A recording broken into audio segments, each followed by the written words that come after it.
Man, last weekend we looked at how the gospel, the good news of Jesus, how it can bring us back into the garden of our sexuality. Right? It can bring about wholeness and restoration when it comes to our sexual brokenness. It can bring us back into the Garden of Eden, where we can at least taste a little bit about what Adam and Eve experienced, where they were naked without shame, right? And so that was last weekend. And whatever you believe about Christianity, whatever you might think about Christian sexual ethics, or some of the things you might battle about in regards to you believing in God or believing in Christianity, in part because of the way in which we might view sex or teach on sex, what we've been seeing in the Song of Songs is that sex is a godly gift, like a gift from God that is passionate and erotic and beautiful, and it's given to us in the safety of this covenant of marriage. And it's even better than that. When there's brokenness, he can heal. When there's brokenness, he can restore. And so that's what we talked about last week, where we can learn in the gospel again to have sex without shame. That was last week. Now, this week we go east of Eden. Right? Last week he kind of brought us back into the garden for a moment, but now the couple goes east of Eden, where we see this. So far, just this idealistic couple that's just been fawning all over each other. They can't keep their hands off of each other, right? And we see them fight. Isn't that great? Right? We see them fight. And it's kind of refreshing, isn't it? I mean, have you ever met, do you have that one married couple friend where they just never seem to fight? Marriage seems to be bliss. Do you have that friend? Right? Don't you hate those people? Or just marriage seems easy. That's what the couple in the Song of Songs has been so far. Like they always end up in the bedroom, every scene. Everything seems to be going great. But we get to see them fight, and so that's really good. That's going to be helpful and refreshing and encouraging to us. One of the most famous fights in my marriage, top 5 for sure, happened on a date night. This was in the first part of the marriage where there was a lot of famous fights. Like the top 5 are all in the first 2 years of marriage for us, and we were headed to a well-needed date night, and my back wasn't feeling good, so I just went to the medicine cabinet, popped 4 Advil. Right, that was normal back then in my baseball playing days, just popping plenty of Advil. And so I popped 4 Advil, and we head off to Pappadeaux for some stuffed shrimp. Yeah, amen. And come on, and okay, and so we go to Pappadeaux, and man, we sit down, and I'm tired. Like I can barely keep my eyes open. Heather's getting frustrated. We order. Perhaps there was a refreshment in there that kind of aided to all this problems. We're arguing about something I can't even put words together. I don't know what is wrong with me, and she is getting frustrated. We eat quickly, man. It's just one of those dinners, let's get out of here. Let's not waste too much money on this date. And we drive home, and we just go to bed. Right? We just go to bed mad. I wake up the next morning, and I'm going to brush my teeth, and I open up the medicine cabinet and realize that I had taken 4 Advil PMs, which I thought would get me out of it, but apparently 15 years later almost, it has not gotten me out of that fight. But marriages fight, right? Marriages fight.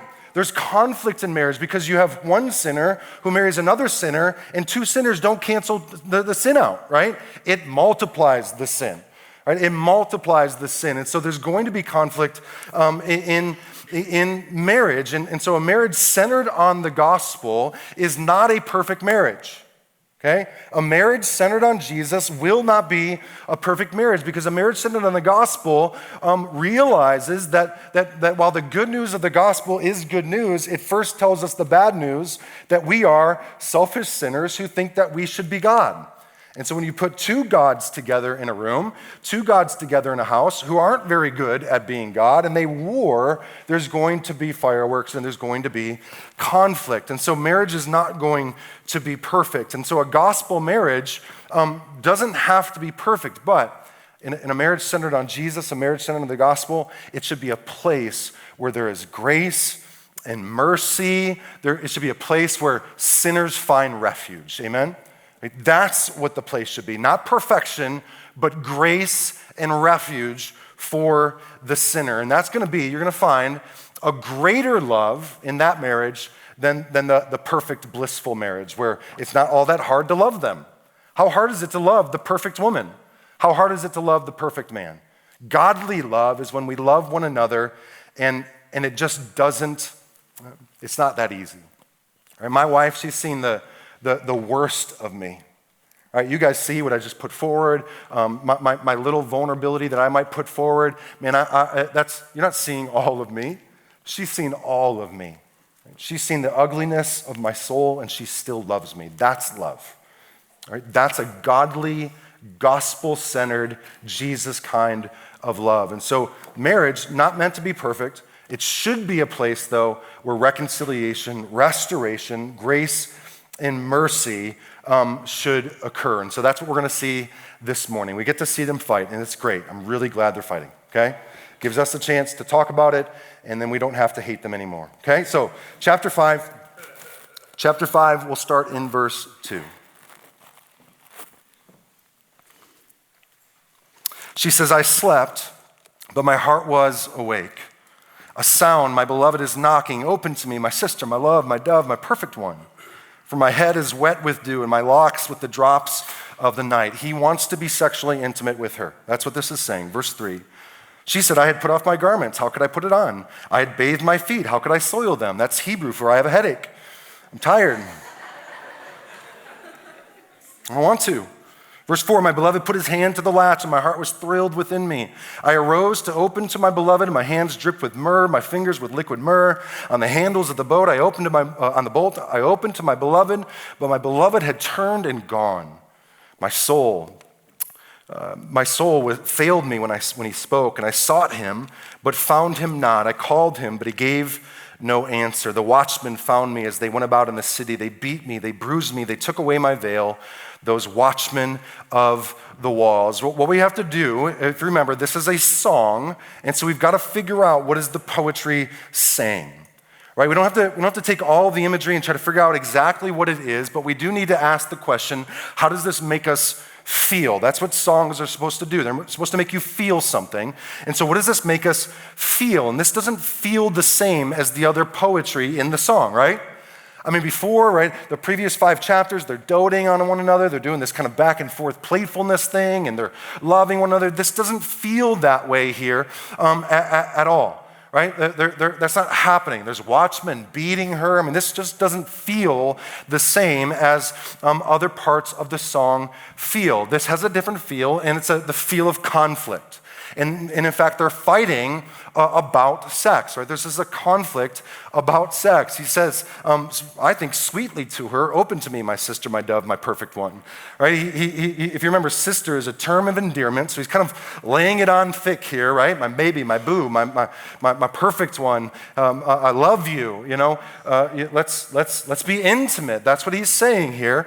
And he's laying it on thick, and this gal who, I mean, the whole song so far has not been afraid, right? She is secure in her sexuality. She knows how God has made her. She believes that sex is a gift from God. Her husband loves her and dotes on her. They are not afraid of being intimate at all, and yet here she turns him down, right? She's got a headache.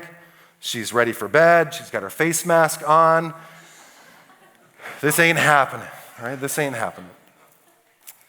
And then something happens in verse 4. He puts his hand to the latch, the door, the latch. This is probably her sexuality, her desires, maybe even her body. And whatever he does, it turns her on. She says, my heart is thrilled within me. And so now maybe she's ready, right? First she turned him down. Now maybe she is ready, but now he's turned over, feeling rejected perhaps, and now they're in this fight. He had turned and was gone. Right? He had turned and he was gone. And then what I think happens in verse 7 is we get a look into her heart, into her conscience, into her mind, her emotional sense.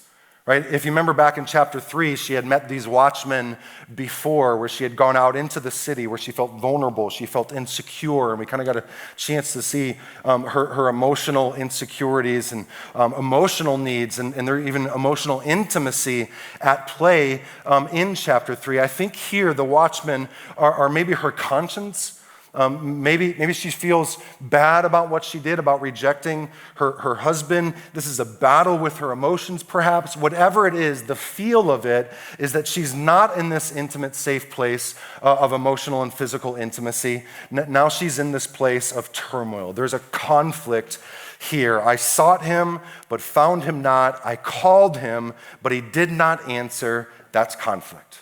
Okay? That's conflict. That's conflict.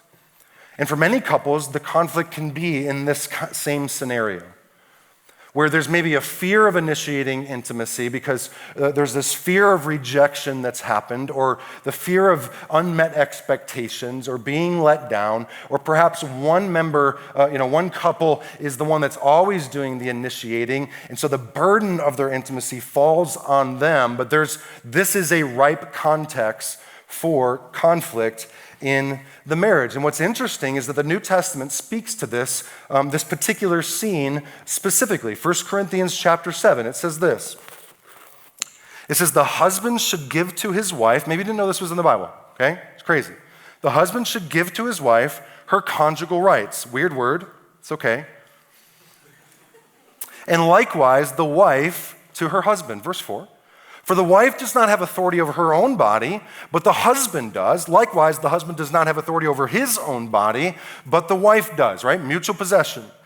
Do not deprive one another, except perhaps by agreement for a limited time, that you may devote yourselves to prayer, but then come together again so that Satan may not tempt you because of your lack of self-control. This text is saying two things, two really important things. The first is this, that the oneness and unity of marriage means that your body is not your body, it's theirs now.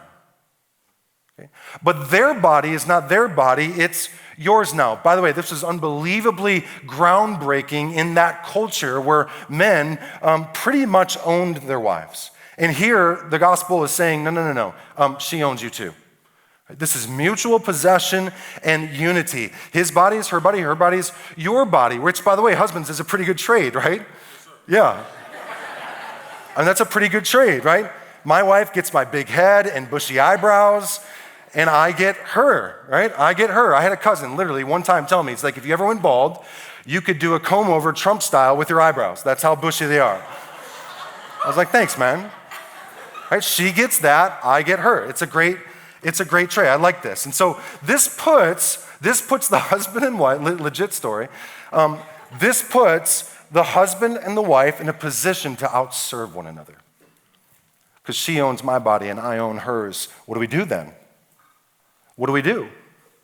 Well, this gives us an opportunity now to outserve one another. Romans 12 says that in the church we should try to outdo one another in showing honor. That's a scenario, that's a context now where sex isn't the win. Right? Who serves, who honors, who gives, that's the win.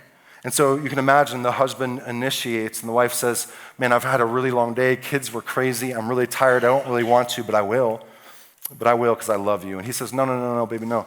No, wait, we can try to get after it tomorrow. Let's just, I want to serve you. And she says, no, I want to serve you though. And they outdo one another in showing honor. That's the context that should happen there, where they seek to outserve the other. Second thing that this text is saying is that intimacy should be frequent, okay? Do not deprive one another except perhaps by agreement for a limited time, right? So the Bible would teach in the Song of Songs that sex can be free, right? In the gospel where Jesus, he reconciles and restores sexual brokenness, where he takes away our shame, sex and marriage can be free and beautiful. And also, it should be frequent. That it should be frequent. That if the husband or the wife were to say, hey, not tonight, I'm tired, I don't feel awesome, cool, they just shouldn't say that the next time. They shouldn't say that the next time. That there should be frequency in intimacy in the Christian marriage for all the reasons that we're talking about in the song over these past couple of months. And we'll talk about this more next week a little bit, just kind of the statistics on Christian marriages and how, not next week's Easter. That'd be a weird Easter sermon. The next week about just How often that's happening in Christian marriages and stuff like that, we'll get a little bit more specific, but the big idea is that intimacy should be regular, should be frequent in the Christian marriage. But listen, 1 Corinthians 7 is not a verse for you to use in your marriage. It is not a verse that you get to use and hold it up over your spouse's head in authority as if to say, look, right? Your body is my body. No, that verse is for you. That verse is for you to be reminded that you don't have authority over your body. That the posture for you should be one of self-denial. That's what 1 Corinthians 7 is saying. Because that's what Christian romance and sex is. Because that's what the Christian life is. One of self-denial. Godly sexual intimacy is not about demanding, it's about giving. Right? It's not about taking, it's about serving, because that's what biblical love is. Right? Jesus didn't come to be served, but what? To serve. God doesn't demand from us, he gives graciously and lavishly, yes? And that's what biblical love is. That's what true love is. And so that's what the Christian does in the Christian marriage. It's a denial of self. The whole Christian life, deny yourself, pick up your cross, and follow Jesus, yeah? And so we do that in our neighborhood, we do that in our friendships, we do that in the church, we do that in the bedroom. It doesn't change once we get there. It doesn't change. And so they're in a fight. She's wrestling with it emotionally, I think. Perhaps he's pouting a little bit. And now she's going to text her friends. Look at verse 8. Seriously. Verse 8. I adjure you, O daughters of Jerusalem, if you find my beloved, that you tell him, I am sick with love. I love that she texts her friends here. Wives, be careful confessing your husband's sin in sins to your friends. Be careful with that. Like, you need those kind of friendships. You need to be known in that way. But if you're always doing it, never confessing your own, that's not honoring to him at all, right? And there's a way to do it that is honoring to your husband. Verse 9, they respond, what is your beloved more than another beloved, O most beautiful among women? What is your beloved more than another beloved, that you thus adjure us? And so they kind of set her up with a softball here.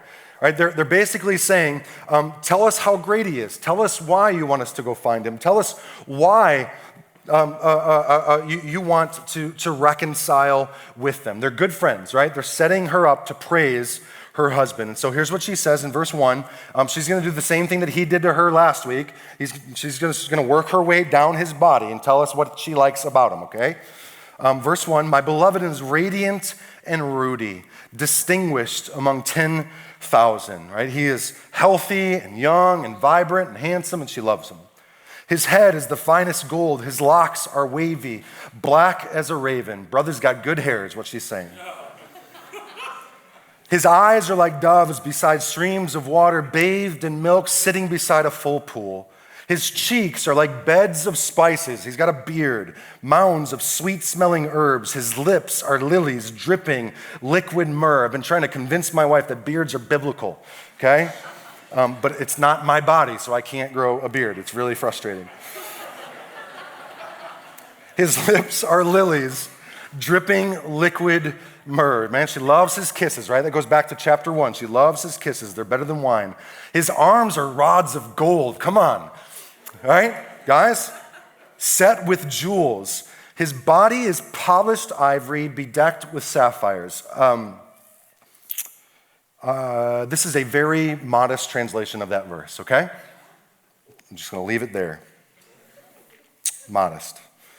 Verse 15, his legs are alabaster columns set on bases of gold. So he's got gold arms, he's got golden legs. His appearance is like Lebanon. She says, all of them I like, choice as the cedars. And then she goes back to his mouth. His mouth is most sweet, and he is altogether desirable. This is my beloved, and this is my friend, O daughters of Jerusalem. Right, so she does what he did last week. She takes an index, she takes inventory of his body, and she says, I like this, and I like this, and I really, really like that. That's what she's doing. And if you remember from last week, this in Middle Eastern cultures is called a wasf. And they would do this at the wedding ceremony, right? They would stand up there at the altar and they would just kind of praise each other's beauty and sexuality. And Renaissance love poetry was called an emblematic blazon, where you just take inventory of one another in a godly celebration of beauty and sexuality. The Bible isn't prude, right? Sex is a gift, sensuousness, sexuality is a godly thing. And I love that she reaches out to her friends here to talk about these things, okay? She reaches out to her friends and basically says, hey, last night, man, he wanted to, and I didn't, and I think I was selfish, and I think he might be hurt, and I want to reconcile with my husband because I love him and his golden arms, and will you pray for us, okay? That was her text, and this is important because if we are going to, as Christians, take back the sex narrative in our culture, showing that it's a better story, right? God's story of sex is a better story, then we have to normalize conversations around sex. Or we've got to be able to have these conversations in the church and in our city groups and with our friendships and with our friends. We need to normalize these conversations. We talked last week about sex and shame and how do we get out of shame? And one way in which we get out of shame is by walking into the light.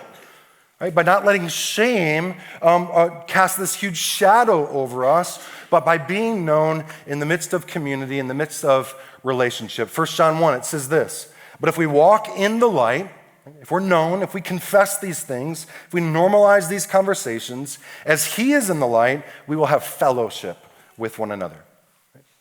You want oneness, you want unity, you want good friendships, you want good relationships, you want to be in a good church. We have to walk in the light, and then we will have fellowship with one another. But here's what it seems to me. It seems to me that there's certain topics, there's certain sins, there's certain shames that for whatever reason we don't walk in the light out of. That we don't confess, that we don't normalize those conversations, that we don't talk about at all. We should, but there's certain conversations that feel like they're off the table. Why is it that certain things are unconfessable in the church? Why? Racism is unconfessable in the church. You ever hear that? Ever hear somebody confess that? Lust and masturbation? Debt? You ever heard somebody confess to having a bunch of debt? Same-sex attraction? Sexual brokenness? We don't talk about those things. And so the people walking in those things then continue to feel ashamed, and they stay in the dark, wrestling through life, not experiencing the life free and full that Jesus has purchased for us. Everything should be safe in the church. If not in the church, where? Where can we be safe? Are we going to go out in the city where the watchmen beat us? Are we going to go out into the world? I mean, where do we go if it's not safe to confess these things in the church? I love my city group. So about 3 years ago, we started a group in our old neighborhood, and then we moved, and so we started this new group in our new neighborhood, and we don't lead it. We got great leaders, but it started right around the time that this series started. You know, we really got thrown into learning about one another, right? What do you think it means, Bob, about grazing among the lilies, you know? So we had interesting conversations right off the bat. There's literally no one in our group named Bob. I just made that up.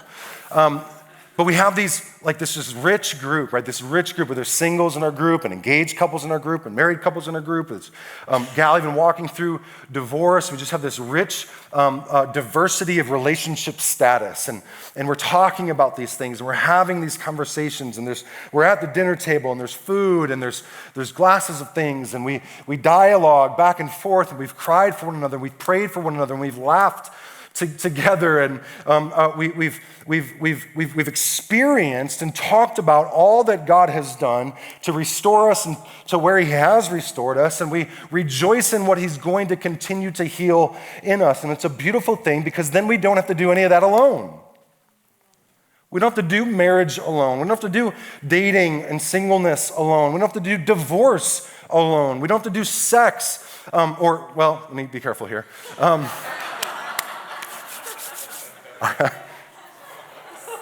We don't have to do these things alone. All right? We can have community. We can talk about these things. We can dialogue about these things. We can walk out of our shame and out of the brokenness together, right? Together. And there's nothing that's unconfessable in that group. That's unbelievably important. There should be nothing off the table in your relationships, right? Brothers should be able to walk into the room at your city group gathering and be able to say, man, I think there's racism in my heart, and I can't even believe that it's there. There should be somebody that walks in and they should be able to say, man, I've never told you guys this, but I've been walking out this alone. I have same-sex attraction and it's a battle and I don't want to do this alone anymore. And you don't try to fix them. You cry with them or her, you pray, you walk with them, reminding them of who Jesus is, what Jesus is going to do. Somebody should be able to walk in and say, man, our marriage is broken right now when it comes to intimacy. Somebody should be able to walk in and say, man, I'm in debt. I keep buying things that I don't need, and I'm not being a good steward of my money, and I'm not being generous. Will you guys pray for me? I'm convicted about this. There should be nothing unconfessable in the church. We need to work to normalize these things because this is the church of Jesus. The God of grace, the God of mercy. And so when somebody walks in our doors at our city group or walks in these doors back here on a Sunday, because of the people in here formed by grace, they should be able to breathe in grace, right? They should just be like sense, man, this is a place of grace and mercy and hope. I can confess these things. I can talk about these things. I don't have to keep these things hidden. Yes? All right, so they're fighting. She loves them. Now they're going to reconcile. But it's crazy because we don't even see how. We just see the result of their reconciliation. Look at verse 1, chapter 6, verse 1. Where has your beloved gone, O most beautiful among women? Where has your beloved turned, that we may seek him with you? My beloved has gone down to his garden, to the beds of spices, to graze in the gardens, and to gather lilies. This is very obviously sexual intimacy. Verse 3, I am my beloved's, and my beloved is mine. That's huge. Circle that. He grazes among the lilies. So we don't see how they make up. We just see the results of them making up, of the reconciliation. That's all we see. But verse 3, the first part of it is key here. I am my beloved's, and my beloved is mine, right? This is the refrain throughout the song, right? I am yours and you are mine. I give myself to you and you give yourself to me. I become a part of you and you become a part of me. This is love, right? This is covenant language. This is covenant love where they are one again. So this is why the make-up sex here is unbelievably important because that's what it is. It's this symbol, this sign, this picture of their oneness. We are one physically, we're one emotionally, we're one spiritually, and we're one relationally. We are going to reconcile this thing because we are one, right? We're one. And what happens in verse 2, where men, here they go again, right? What happens there can't happen unless they reconcile, okay? Sex in marriage without reconciliation will either be manipulative or it won't happen at all. Right? This can't happen unless they reconcile. And so this scene here, it kind of paints the picture of what a gospel marriage should paint, right? That there needs to be reconciliation in the gospel. There needs to be reconciliation in the marriage. Not perfection in the marriage, but grace and mercy that's extended to one another. Right? Jesus didn't demand from us, he died for us. And so in marriage, when there's fighting, when there's conflict, we don't demand, we don't fight, we don't insist on our own way, we don't shout, but through self-denial, we give of ourselves that we might be reconciled. And then sex becomes a picture of that. I give myself wholly to you, and you give yourself wholly to me. Verse 6, back in chapter 5, is a good picture for us of what the brokenness of a relationship looks like. She says, I opened to my beloved, but my beloved had turned and gone. That's what conflict in relationships look like. That's what oneness being broken looks like. I have turned and gone. And so the picture that's it's kind of being painted in the first part of the song, and then the reconciliation happens in the second part of the song. It's kind of like this, where the conflict in the relationship is that you have one person in the relationship, and you have the other person in the relationship, and between them is this gate of sin, this kind of gate of conflict that is between them. They can be lying in the same marriage bed, but there's this gate between them.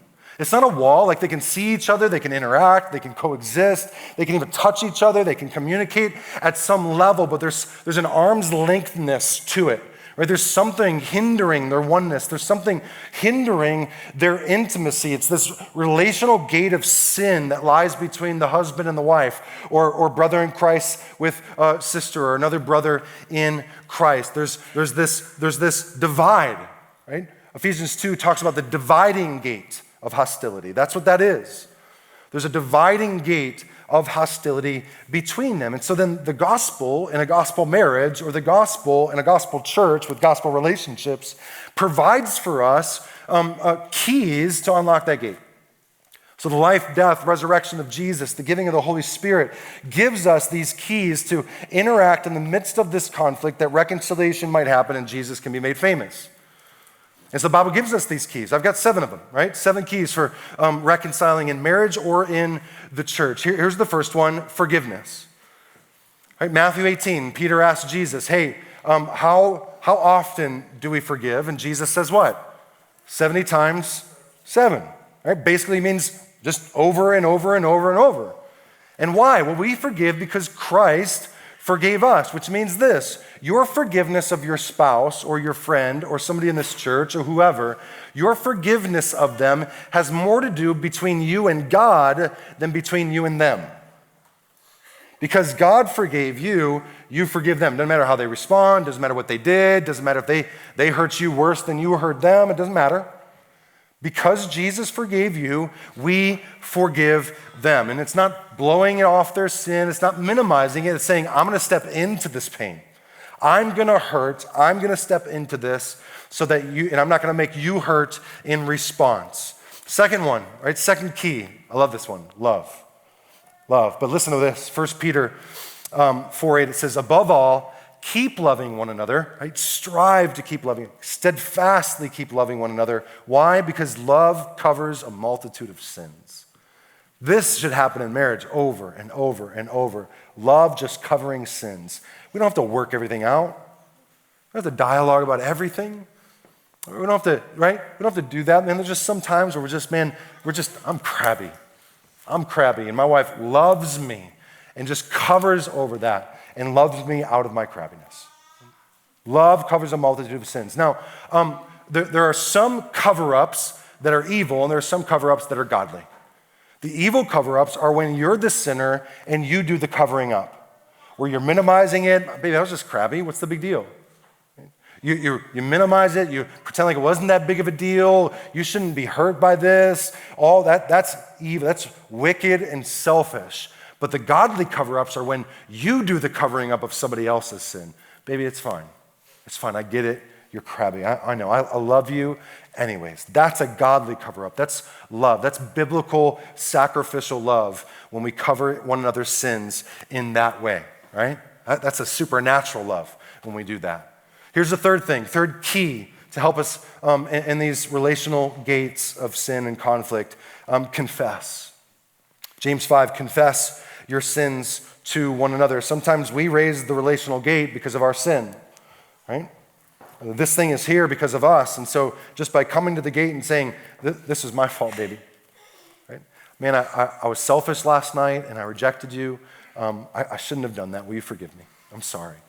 Or, I spoke it in such a way that was just not gentle, not kind. I should have told you that, man, tomorrow would have been a great day. I just wasn't feeling good, but I responded selfishly. Will you forgive me?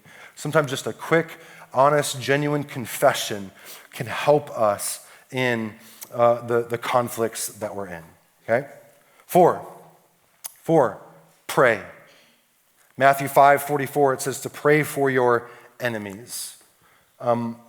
Sometimes in marriage, you feel like enemies, right? Sometimes I heard somebody say, yeah, really loud right there, by the way. Maybe a little too loud, right?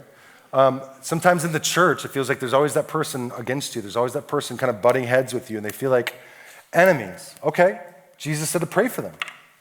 Sometimes the best thing to do in conflict, when there's something that your husband is doing that's bothering you, something that your wife is doing that's bothering you, is to just shut up and pray. Sometimes the best thing to do. Like for me, well, my tendency is to very logically, sometimes with a whiteboard, bring my wife's sins to her. And here's actually the flow chart of how you've hurt me and how you've sinned against me and why I was completely right in every bit of it. Her being much more godly and holy than I am, she'll pray for weeks, months. Sometimes she won't even come to me about it. The Lord will just all of a sudden do something in my heart, and I'll come to her and be like, man, I've not been very kind to you lately, have I? Yeah, I've been praying for you about that for like 2 weeks. Oh, thanks. That's just a godly, loving thing to do. 5, serve. Romans 12:20, right? When your enemy is hungry, what? Feed him. Feed him. Now, this is the opposite of what we want to do in conflict. In conflict, we want to withdraw, and we want them to serve us. No. Serve your enemies. Serve your wife. Serve the person in the church that is continually butting heads with you. Serving one another is basically you coming to the gate and saying, baby, will you open the gate? I want to do something for you. She's probably going to open the gate. You're probably out of that fight at that point, right? So we serve. 6, pursue. Matthew 5:23. If you're offering your gift at the altar, remember that your brother has something against you, leave your gift there before the altar and go first be reconciled with your brother and then come and offer your gift. The point here is that the onus of reconciliation is always on you. You are to pursue. Right? They sinned against you or you sinned against them, you pursue. There's no silent treatment in a gospel marriage. There's no silent treatment in a gospel church. How do we breathe an air of grace when we walk through the doors if there's members in the church that won't talk to each other? That's not grace. That's not grace in a marriage either, but we pursue. Why? Well, because Jesus pursued us. Jesus came after us. We were enemies of God. It was our sin that had separated us from God. It was our sin that had lifted up, raised up this relational dividing gate of sin between us. And yet he came after us. He came after us. And then finally, confront. Matthew 18 speaks of taking someone else's sin to them. Hey, this is how you sinned against me. This is how you hurt me, and confronting them. Husbands, I've just found experientially in my conversations with you over the years that we're just really bad at this. We're so afraid of stirring the pot, upsetting our wife, seeing her unhappy with us, that we don't ever gently and lovingly and prayerfully and slowly confronting her in sin. I found wives are pretty good at it. Husbands, not so good at it. If her sin is legit, then her sin is ultimately against God. And it is loving for you to go to her gently, patiently, prayerfully, slowly, and confront her in that sin. We gotta be husband enough to do that, to stir the pot a little bit, even if she doesn't like it. Keys to breaking down these gates of conflict and sin between us, that we can experience oneness again. Let me just try to pull the weight a little bit off of your marriage. Let me try to pull the weight off of even your Christian life, your Christian walk. Okay, because this is important. Marriage doesn't have to be perfect. Like the gospel marriage doesn't have to be perfect. It doesn't have to be awesome. The sex doesn't have to look amazing like it does in the Song of Songs. It just doesn't. And ultimately, marriage isn't for your happiness. And that's a really, really good news for you. That's really good news for you. And if you think and you go into marriage thinking that it's primarily for your happiness, you're going to miss out on all of the good things and you're going to crush it. Because the real good things isn't the perfection or the bliss or the great sex or anything like that. The real good stuff of a gospel marriage is the forgiveness stuff. It's the grace stuff, the mercy stuff. It's the true love, the cosmic love, the supernatural love, where we look into one another's souls, see the ugliness, and love each other anyways. That's marriage. That's the true biblical love of Jesus. And so that's the experience that we're after. That's what makes Jesus famous when we have a marriage like that. It's the same thing with your spiritual walk. Man, if you keep trying to kill it in your spiritual life, you keep beating yourself up over every sin and every time you fail, expecting that you're somehow great and mighty and holy, you're going to miss the good stuff. Take one look at your sin and 10 looks at Jesus. Right? You have the grace stuff and the mercy stuff and the forgiveness stuff to experience when you fall again. I'm not saying holiness isn't important. I'm not saying obedience isn't important. Unbelievably important. But you're not going to get there alone. You're not going to get there on your own. You need Jesus to do that. You need the Spirit to do that. You need a drink of grace and mercy again to do that. You need to know that He actually loves you.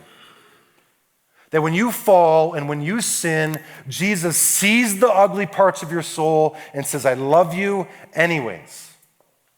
That's going to be what brings about your holiness and compels your obedience. Stop trying to be perfect in marriage. Stop trying to be perfect in this Christian life. It ain't happening. But if we get to taste the grace stuff, man, that's the fun part. That's what makes us different. Anybody can have good sex or a great marriage. Non-Christians can have good marriages. Do you know that? Non-Christians can have good sex. Non-Christians can have good lives. They can have fun and joy. That's what common grace means. The God of the universe has gifted them that, given them that. No, what makes us distinct is that when you walk through our doors or you experience our marriages, you breathe in grace. You experience the love and mercy and grace of Jesus because He loves us.